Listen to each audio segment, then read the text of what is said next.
Okay, so here we go. Ang cocktail ni Maris. Sting Energy Drink and San Miguel Flavored Beer. Anong lasa nito?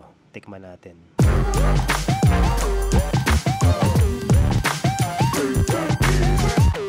Pagkatapos ng malupit na breakup, masarap uminom, di ba?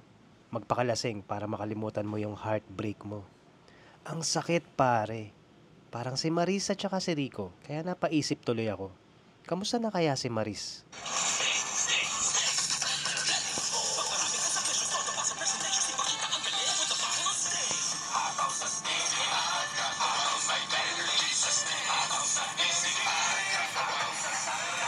Minsan sabaw na feeling kung someone's refreshing make life refreshingly sweet with San Miguel flavored beer. So ayun, kita nyo naman, parang okay naman siya. Sayaw nga ng sayaw sa mga commercials eh.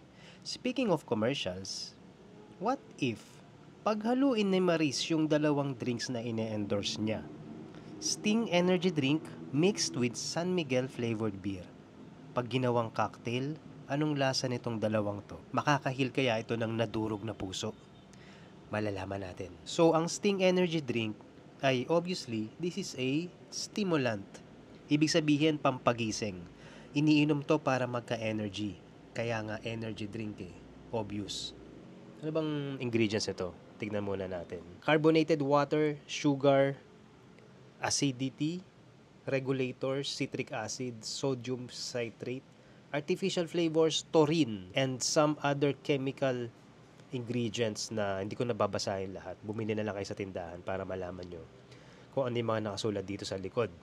But definitely, this is not recommended for children, pregnant and lactating women. And it says here, excessive intake of caffeine may cause sleepiness, palpitation, and other similar side effects. So, pag nasobrahan daw, magigising ka nga, magkaka-energy ka, pero posible kang magkaroon ng crash. Kaantukin ka after. On the other hand, alcohols are depressant. Ibig sabihin, pamparelax. So, traditionally, hindi talaga pinapaghalo ang dalawang combination na yan. Now, this one, flavored beer, is obviously a beer. Ang ingredients niya ay water, sugar, malt, meron siyang corn, may citric acid din, and may nature identical and natural flavors. May hops and caramel. Now, this beer is apple flavor. Sting Energy Drink mixed with San Miguel flavored beer. Okay, game. Here we go.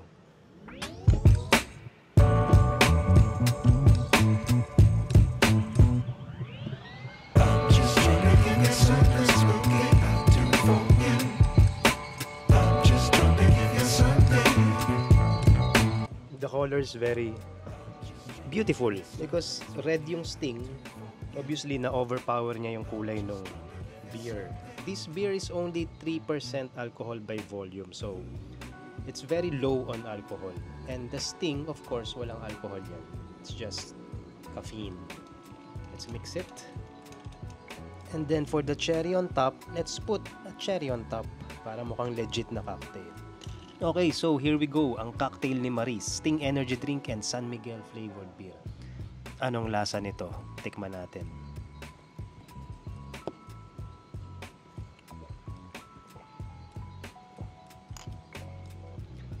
Sarap. Lasang cough syrup. No, but it doesn't really taste like any of the two.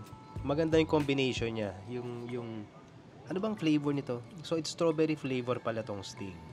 So, yung strawberry flavor ng Sting at saka apple flavor ng San Miguel flavored beer, maganda yung combination niya. It's very refreshing. It tastes a little bit like cough syrup nga. Pero, okay lang. Sarap naman siya. I don't taste the alcohol at all. Well, unang-una nga, in the first place kasi mababa talaga yung alcohol volume nitong flavored beer. 3% lang. So, wala ka talaga matitikman na alcohol. So, parang lang umiinom ng mocktail. Mocktail meaning cocktail na walang alcohol. The question is, what should we call this? Let me know down in the comments kung may naisip kayo na pwedeng itawag sa cocktail na ito. By the way, kung fan ka ni Maris, please like this video and subscribe to the channel. No hate comments. This is just a fun cocktail experiment. At kung ang pangalan mo ay Maris, hello sa'yo. Hi, sana masaya ang love life mo. And speaking of love life, panoodin mo tong next video. I made a Valentine cocktail made with gin, vodka, and beer. Masarap ba naman? Panoorin mo para malaman mo.